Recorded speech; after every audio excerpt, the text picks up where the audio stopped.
Hello दोस्तों, नमस्कार। Welcome back to our YouTube channel Vidwan global.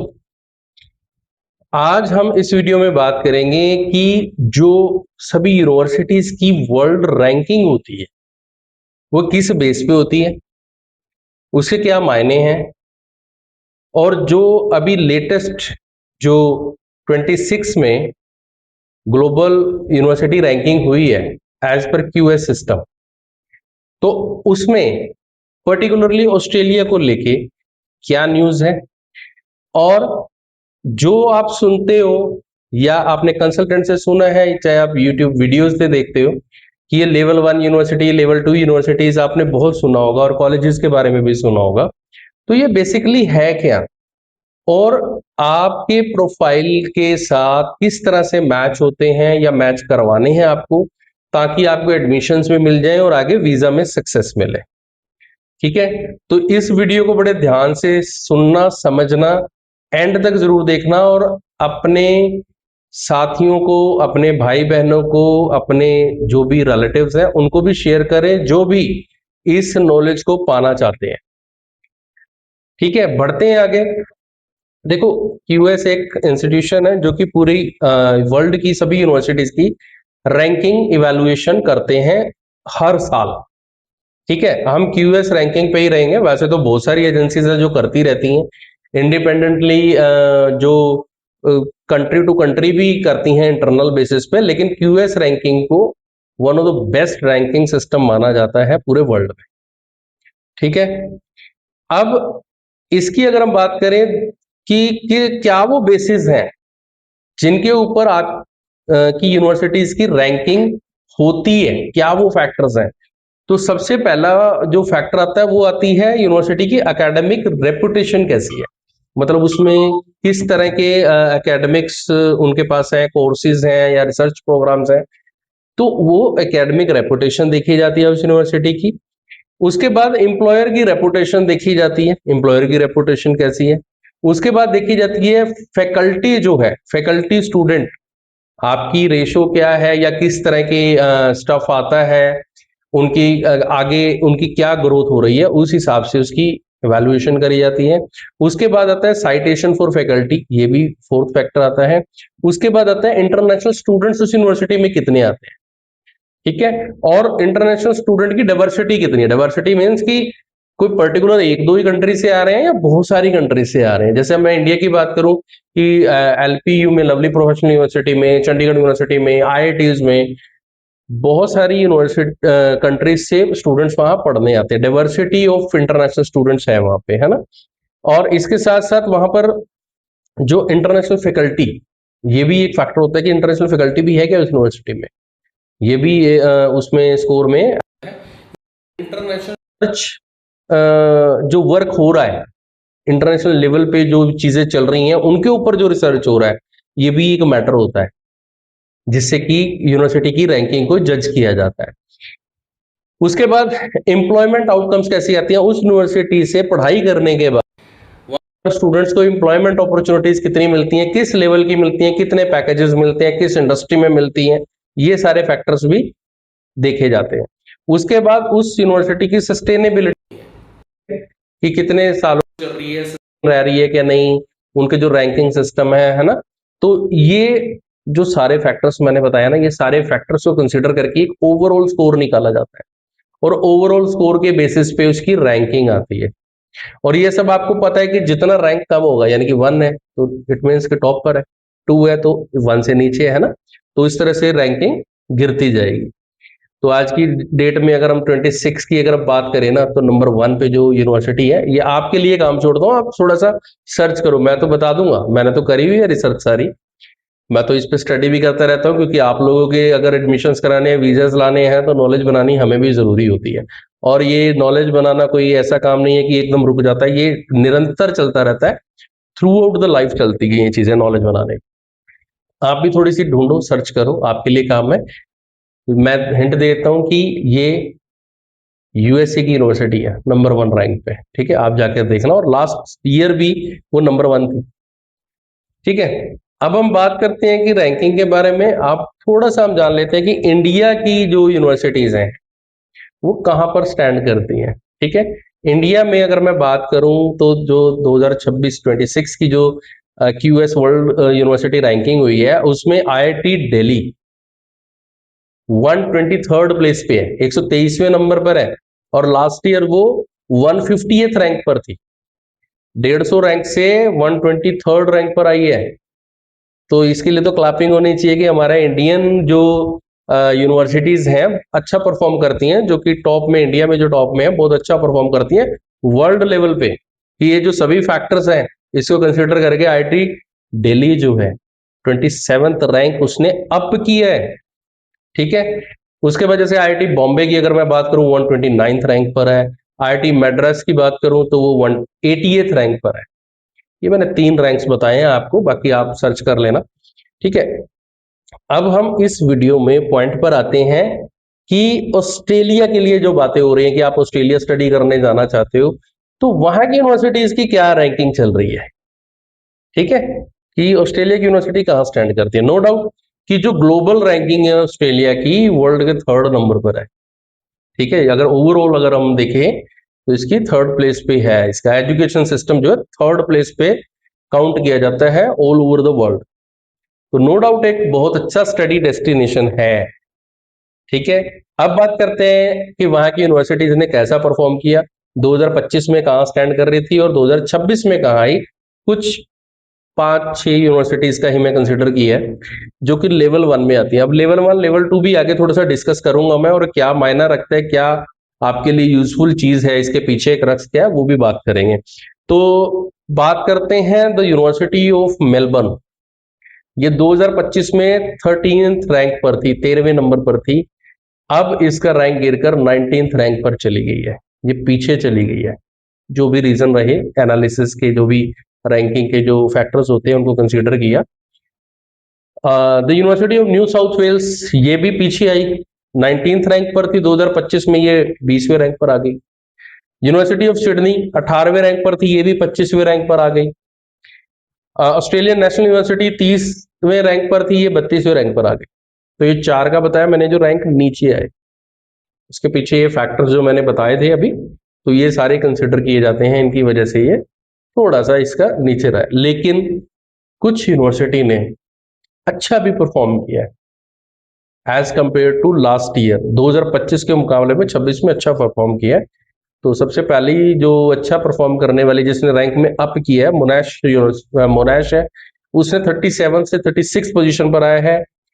मर्डोच की अगर बात करें तो 436वें नंबर से 423 रैंक पर आई है, 423rd रैंक पर आ गई है वो।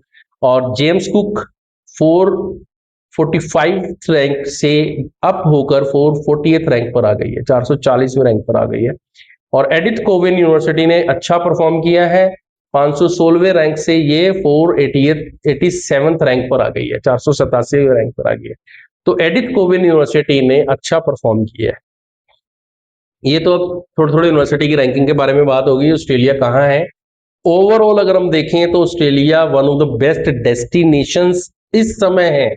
अगर आप स्टडी करना चाहते हैं, अपना करियर बनाना चाहते हैं, अपनी ग्रोथ लाना चाहते हैं, और वहां जाकर अपने पढ़ाई के साथ साथ पार्ट टाइम वर्क करके अच्छा पैसा कमाना चाहते हैं, जिससे कि आपके वहां के लिविंग एक्सपेंसेस और ट्यूशन फीस को आप कवर अप कर सकें, और आगे आने वाले टाइम में वहां से पढ़ाई करने के बाद चाहे आप उसी कंट्री में अपना फ्यूचर बनाए, चाहे आप दूसरी किसी कंट्री में जाएं, क्योंकि आप अगर अच्छी रैंकिंग की कंट्री में, एजुकेशन पॉइंट ऑफ व्यू से अच्छी रैंकिंग वाली कंट्री में भी पढ़ रहे हो और अच्छी रैंकिंग यूनिवर्सिटीज में पढ़ के आए हो या कॉलेजेस में पढ़ के आए हो, definitely you will get so much better chances rather than other countries, ठीक है। तो आपके लिए बहुत अच्छा ऑप्शन है ऑस्ट्रेलिया आज की डेट में। और जिस तरह से अभी जो लेवल 2 की बातें हो रही हैं, अभी लेवल 2 में इंडिया का रिस्क लेवल आ गया, कंट्री का भी जो रिस्क लेवल होता है तो वो आ चुका है। तो डेफिनेटली कि वहां पर वीजा की जो सक्सेस है वो अच्छी रहेगी, अगर आप गलत तरीके से फाइलिंग नहीं करते हो या करवाते हो। अगर होपफुली आप अच्छे तरीके से चलो, कोई भी फॉरफिटेड डॉक्यूमेंट मत लगाओ, ठीक है। नमक ही नमक मत कर देना, ताकि ये ऐसा ना हो जाए कि ये 2nd रैंक से 3rd रैंक पर आ जाए और उसके बाद मुश्किलें बढ़ जाएं आपकी। तो फॉर्चुनेटली किसी के वीजा लगेंगे, किसी के अनफॉर्चुनेटली नहीं भी लगेंगे। आपके वाले टाइम के लिए जो आपके जूनियर्स हैं उनके बहुत बड़ा गड्ढा खड़ा हो जाएगा दोबारा से। बहुत मेहनत करके ये यूनिवर्सिटीज ने, कंसल्टेंट्स ने, आप स्टूडेंट्स ने, सब ने मेहनत करके इस रैंक पर पहुंचाया है, तो इसको दोबारा से हमें गिराना बिल्कुल नहीं है, ये आप सोच के चलो, ठीक है। और कोई भी गलत में नहीं आती की भी। उसके बाद बात आती है जो कि मोस्ट इंपॉर्टेंट है कि ये यूनिवर्सिटी का लेवल 1 लेवल 2 बहुत ज्यादा सुनते हो आप, ये है क्या है।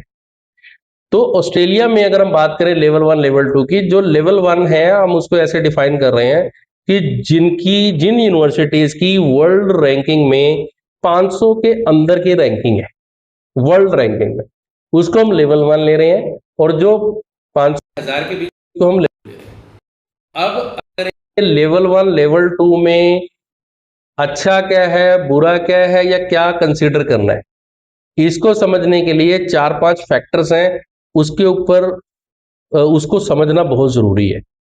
देखो, अगर लेवल 1 की हम बात करते हैं तो लेवल 1 की यूनिवर्सिटी में अगर आपको एडमिशन लेना है, सीओई लेनी है, पढ़ाई करनी है, तो वहां पर क्या होता है, एंट्री जो स्टैंडर्ड्स हैं, वहां पर एडमिशन लेने के स्टैंडर्ड्स हैं, वो बहुत ज्यादा हाईली कंपेटिटिव है। यानी कि उन यूनिवर्सिटी में एडमिशन ऐसे नहीं मिलेगा, जैसे कि आप अगर साइंस के स्टूडेंट हो, आईआईटी वगैरह के लिए तैयारी करते हो, तो आप देखते हो कि वहां बहुत अच्छा रैंक चाहिए तभी आईआईटीज में पढ़ता है, अदरवाइज एनआईटीज में जाते हो, अदरवाइज उसके बाद तो नॉर्मल कॉलेजेस बहुत सारे हैं ना, उनमें भी कर रैंकिंग है बट बहुत है। लेकिन अगर आपने ऑस्ट्रेलिया की लेवल 1 यूनिवर्सिटी में पढ़ना है, तो आपका अगर profile academics highly competitive range में आ रहा है, तो ही आप कंसीडर करो अपने प्रोफाइल को, अपने आप को, कि यस आप वहां पढ़ने के लिए जा सकते हैं उस यूनिवर्सिटी में लेवल 1 वाली पे। पहला फैक्टर ये हो गया ना। और इसके कंपैरिजन में अगर लेवल 2 की मैं बात करूं, तो वहां पर एंट्री जो रिक्वायरमेंट्स होती हैं या एंट्री स्टैंडर्ड्स हैं, वो मॉडरेट है, ठीक है। सपोज कि इसका हम कैसे समझते हैं, आपकी अगर 80-90% मार्क्स आए हुए हैं, आपका इंग्लिश का टेस्ट स्कोर, जैसे 12th के बाद 6 बैंड्स, हम हर कोई कहते हैं भाई 6 बैंड्स ले आओ, तो वहां पर अगर आपने जाना लेवल 1 में, तो 6.5 की रिक्वायरमेंट आपसे मांगेंगे। आपके जो परसेंटेज है वो 70-80 के आसपास तो मांगेंगे ही मांगेंगे, मतलब तब आप समझो कि आपकी एंट्री हो सकती है वहां पर, अदरवाइज तो आपको ऑफर लेटर भी नहीं आएगा, या ऑफर लेटर आ गया तो जीएस रिक्वायरमेंट नहीं क्लियर होगी। कई बार ऐसा होता है, स्टूडेंट्स हम लोग देखते हैं, आप लोग भी देखते होंगे, कि जी लेवल 1 वाली यूनिवर्सिटी में 65 वाले का भी नंबर पड़ गया और 6 बैंड वाले का भी उसका कंडीशनल ऑफर लेटर आ गया, बट उसका बाद में क्या होता है कि उसकी जीएस रिक्वायरमेंट नहीं क्लियर हो पाती। रीजन बीइंग कि आप हाईली कंपेटिटिव एनवायरनमेंट के हिसाब से आपका प्रोफाइल ही नहीं है, तो कैसे आएगा। क्लियर हुआ। तो मॉडरेट वाली में यानी कि लेवल 2 में अगर आप जाते हो, तो आपका 6 बैंड्स अगर ओवरऑल बनता है, आपकी परसेंटेज 60-65 के बीच में भी आती है, even then they these universities या लेवल 2 में जो कॉलेजेस भी आते हैं, वो आपको कंसीडर कर लेते हैं, आपकी जीएस रिक्वायरमेंट भी क्लियर हो जाती है और आपका सीओई भी मिल जाता है। और एंट्री रिक्वायरमेंट में एकेडमिक्स के साथ साथ आपकी जो इंटरनेशनल स्टूडेंट्स के बिहाफ पे अगर मैं बात करूं, तो इंटरनेशनल स्टूडेंट्स के लिए क्या चाहिए होता है कि एक तो आपका एकेडमिक्स चाहिए, दूसरा आपने शो करना है कि yes you are a genuine student. तो जेन्युइन स्टूडेंट है तो आपकी भाई पीछे की जो स्टडी है आपके साथ कंपैटिबल है क्या नहीं, एकेडमिक्स के साथ साथ। उसके बाद आपके जो फंड्स हैं, जो फाइनेंशियल्स हैं, वो अच्छे हैं क्या नहीं है। अगर लेवल 1 में जाना है आपको, बढ़िया चाहिए, क्यों चाहिए, उसके ऊपर भी बात करते हैं। जो वहां की ट्यूशन फीस है एज कंपेयर टू, मतलब लेवल 1 वाले की जो यूनिवर्सिटीज की ट्यूशन फीस है एज कंपेयर टू लेवल 2 वाली की ज्यादा है।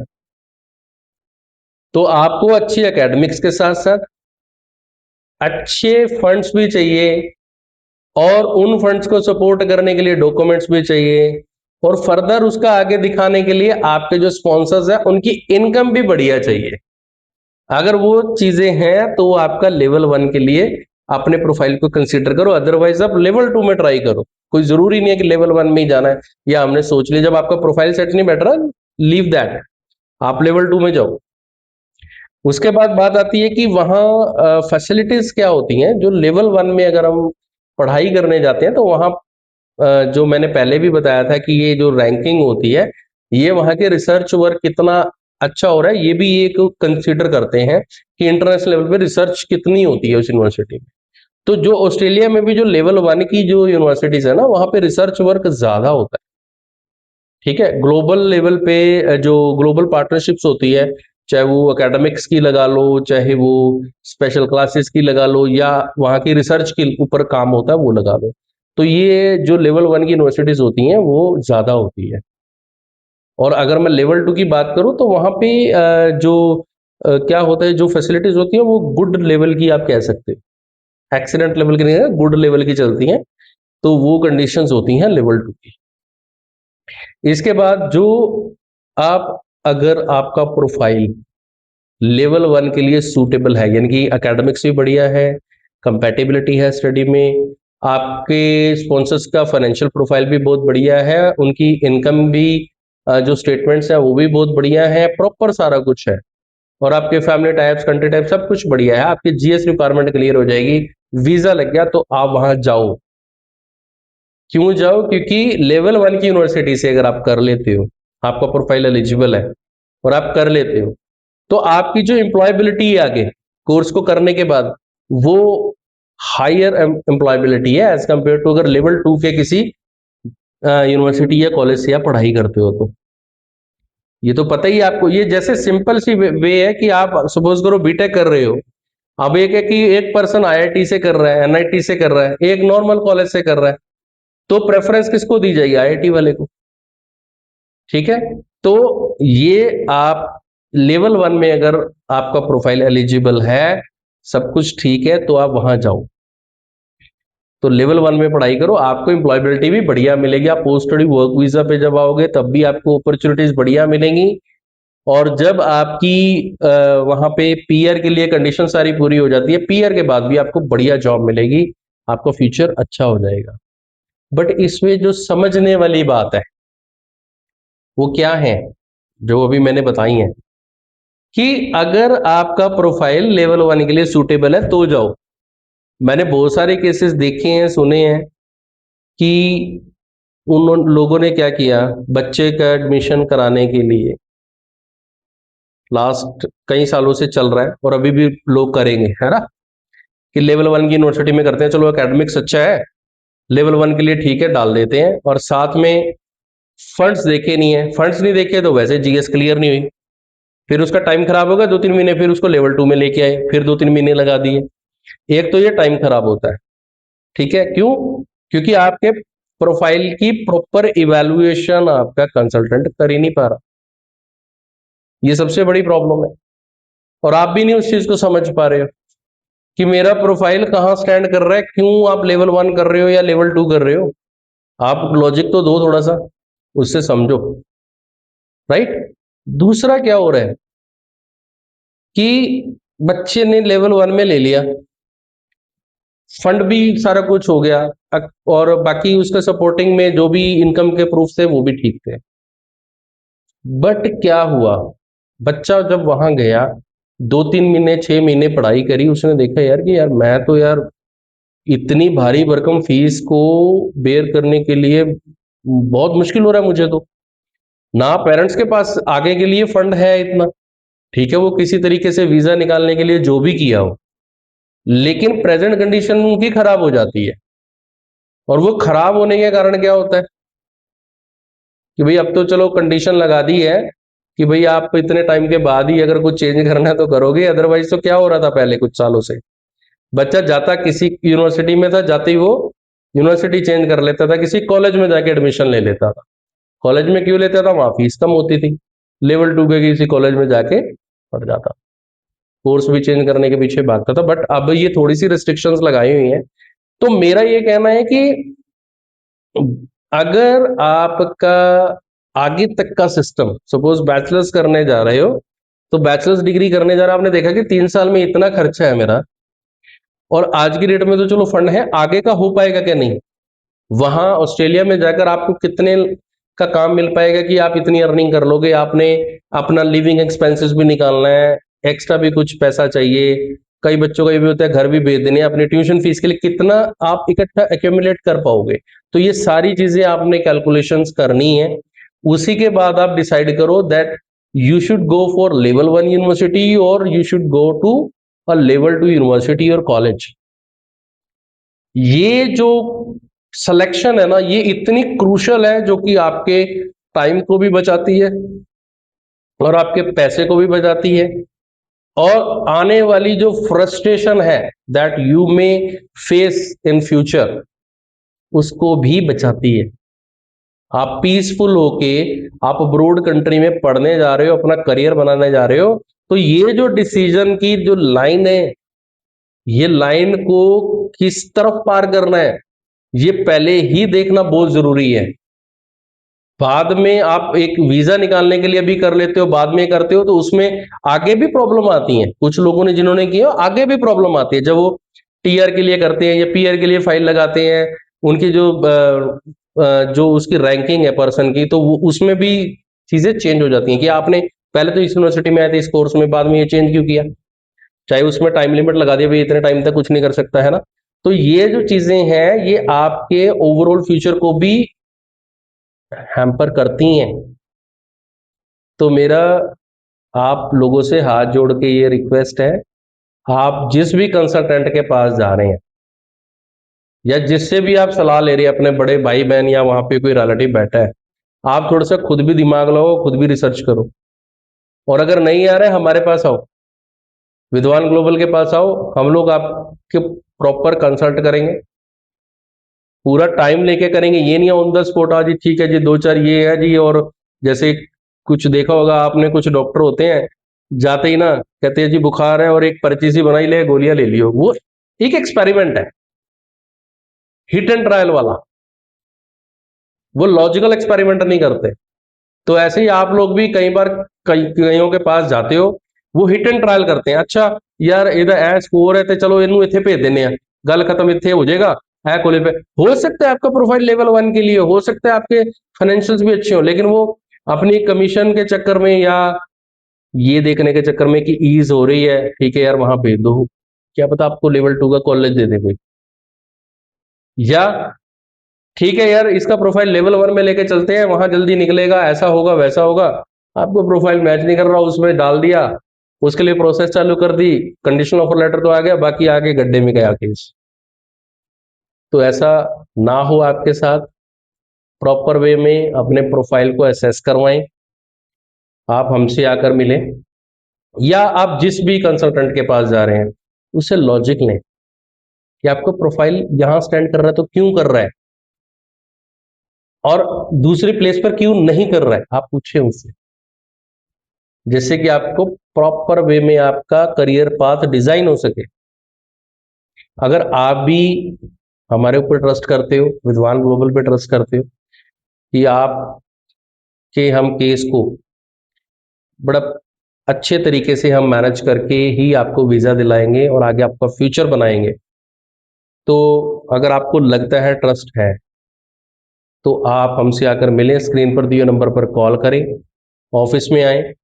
हमारा एक ही ऑफिस है कुरुक्षेत्र में, हरियाणा में, और कहीं नहीं है। हम यहीं से ही बात करते हैं, यहीं से ही काम करते हैं।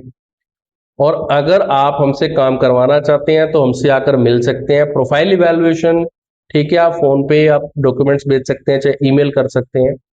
हम आपकी प्रोफाइल इवैल्यूएशन एक जो स्टार्टिंग लेवल की होती है वो हम करके आपको गाइड कर देंगे, बट जो थॉरोली फाइनल डिसीजन होगा उसके लिए टाइम चाहिए हमें, और उसके लिए आपको आना पड़ेगा ऑफिस में। तो जल्दी से फोन उठाओ, अपॉइंटमेंट बुक करो, मुझसे बात करो और आके मुझसे मिलो ऑस्ट्रेलिया के स्टडी वीजा के लिए।